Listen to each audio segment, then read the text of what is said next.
Yo, what's up mga ka-sneakerhead? Ito po si Shoe Checker. Welcome to my channel. Ngayon mga ka-sneakerhead, ang pag-uusapan natin ngayon is pagiging isang sneakerhead. Kasi marami kasi mga ka-sneakerhead ang nagkakamali na impression na kailangan pag sneakerhead ka, kailangan is mamahalin yung mga sapatos mo, bigatin. Natural naman po yun mga ka-sneakerhead talaga. Na talagang pag medyo nakaangat ka na, talagang magiging high-end na yung sapatos mo mga ka-sneakerhead. Wala pong problema to. Ngayon mga ka-sneakerhead, ang pag-uusapan natin ngayon is hindi para sa akin is hindi kailangan maging mamahalin yung sapatos mo para maging isang legit sneakerhead ka or maging isang legit seller ka mga ka-sneakerhead. Kasi mga ka-sneakerhead, may mga taong maparaan sila eh. Yung gumagawa ng paraan sa mabuting paraan din, at the same time mga ka-sneakerhead is practicality. Ang tinutukoy ko po dito yung mga taong nag-i-sneakerhan sa ukay-ukay. Tama po mga ka-sneakerhead, yun ang galing sa ukay-ukay. Kasi karamihan po sa kanila is nagpapasalamat sa akin, malaking na itutulong ko daw sa kanila, at I'm very very thankful about that, na na-appreciate nila. Kasi ito mga ka-sneakerhead, may isang tao kasi akong gustong i-picture natin na sana tularan ng mga ka-sneakerhead natin, na siya yung tipo ng magandang halimbawa na hindi kailangan maging mahal para maging isang legit sneakerhead ka or isang legit reseller ka. Ito po, ayan po, si Sir Dexter. Yan po mga sneakerhead. Si Sir Dexter po is sneaker hunter siya. Ang tawag ko dyan sneaker hunter po, yung mga mahilig sa mga ukay-ukay.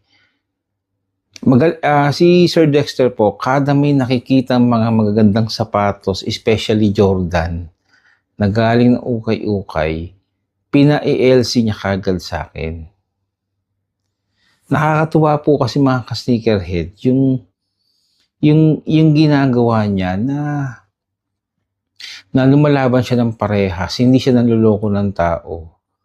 Diba? Naghihirap siya. Kasi inunukwentuhan kami, tinanong ko sa kanya saan galing to. Kasi yung mga sapatos na niya, basta Jordan talaga, pinapa-LC niya sa akin. Ngayon, tinanong ko siya, galing daw ng ukay. Kasi sabi niya sa akin, wala daw siyang masyadong perang pambili, kaya dinadaan niya sa ukay-ukay. Tapos, naghahanap talaga siya ng pwede pang sapatos. Ang nakakatuwa pa dito mga ka-sneakerhead, hindi niya binibenta. Karamihan sa mga nasa-shoe hunt niya, galing ng ukay-ukay po, is kaya ng thrift store, ay personal collection po niya daw talaga. Yeah. Galing pa siya ng Laguna, di ba? Tapos nabibili lang niya ng 1,500, di ba? Tingnan siya mga ka-sneakerhead, napakagandang example po ni Sir Dexter, di ba?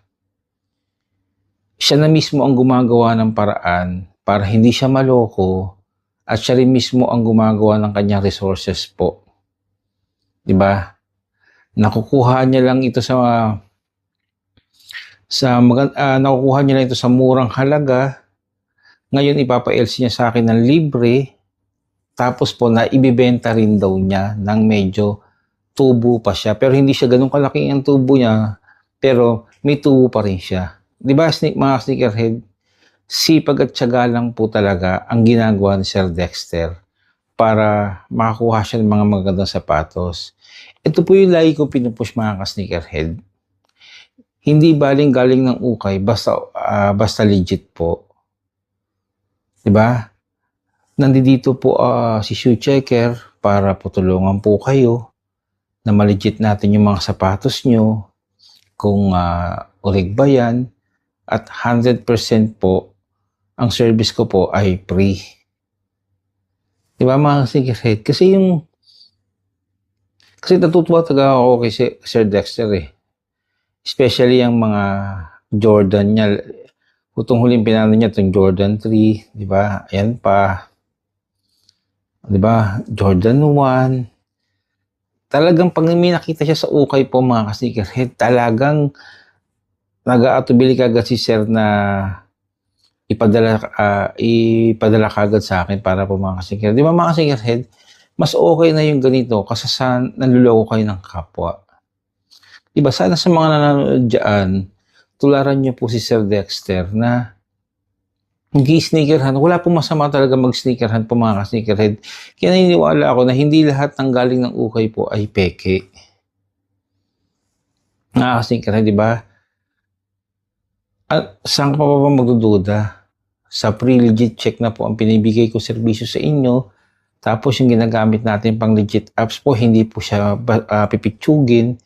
Isa po siya sa pinakamahal na magpa-LC po. It worth 300 pesos po per LC po niyan. Ibinibigay ko lang po yan ng free at unlimited pa po. Kahit ilan pa yung sapatos niyan. Meron na akong na-encounter almost 15 pairs na sapatos ang pina-LC sa reseller. Hindi ko na lang siya babanggitin.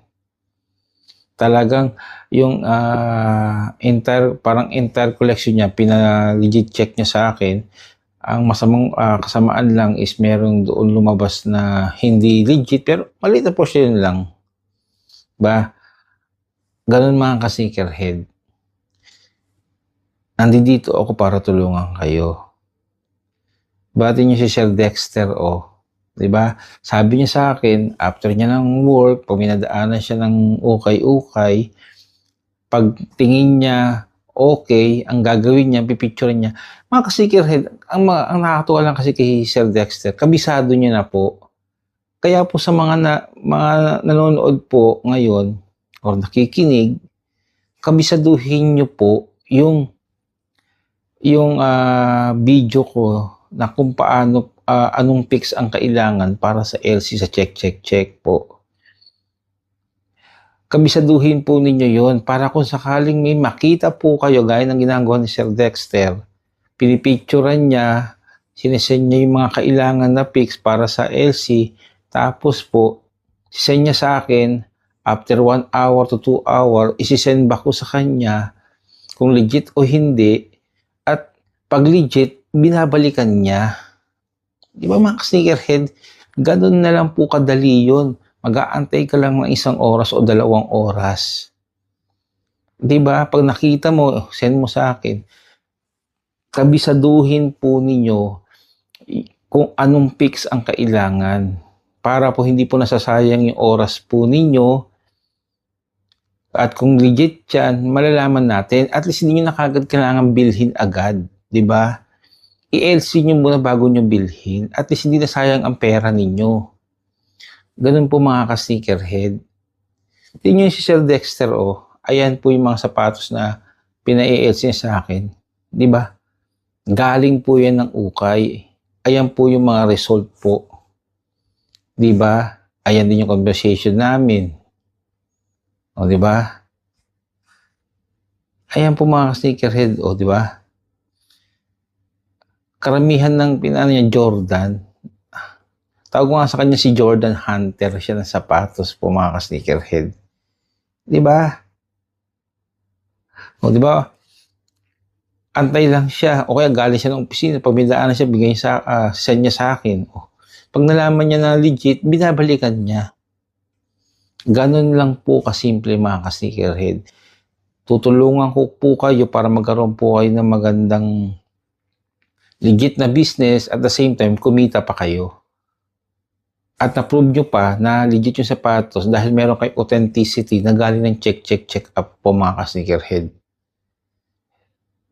Ang check ups po ay ginagamit po yan ng mga malalaking reseller po sa atin kahit sa ibang bansa po.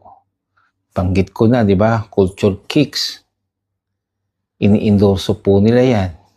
Flip Phenomena.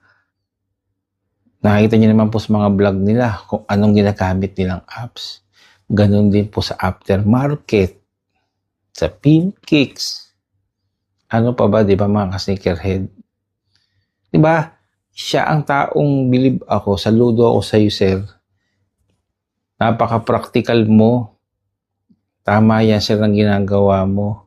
Hindi kailangan maging mahal, hindi kailangan bumili ng mamahaling sapatos para magkaroon ka ng magandang collection. Gayahin nyo lang po si Sir Dexter. Kabisaduhin po ninyo kung ano yung mga kailangan kong sapatos. May video po ako niyan na nagtuturo sa inyo kung anong klaseng picture ang kailangan para sa LC. At the same time, after po niyo mapanood at kabisado po ninyo, napakadali na po para sa inyo kumuha ng picture. Pagka picture, send kagad sa akin, LC ko agad po. Minsan po, sa sobrang dami po, nakapila po. Pero, mag-PM po kayo sa akin, sisikapin ko po agad-agad na ma-LC po yan, mga ka-sneakerhead. Sana po sa mga kababayan natin, gayahin niyo po si Sir Dexter, kasasaman loko kayo ng kapwa ninyo. Di ba? Tandaan po ninyo, bago nyo bilhin ng isang sapatos sa ukay-ukay o sa thrift store, kung saan pa man yan, i-LC po ninyo muna sa akin bago po ninyo bilhin para hindi kayo naloloko at hindi po nasasayang ang pera po natin, mga ka-sneakerhead. Kaya hanggang sa muli po, mga ka-sneakerhead, lagi ko po sinasabi sa inyo, ugaliin po ninyo magpa-legit check para hindi po kayo naloloko. Hanggang sa muli po, paalam.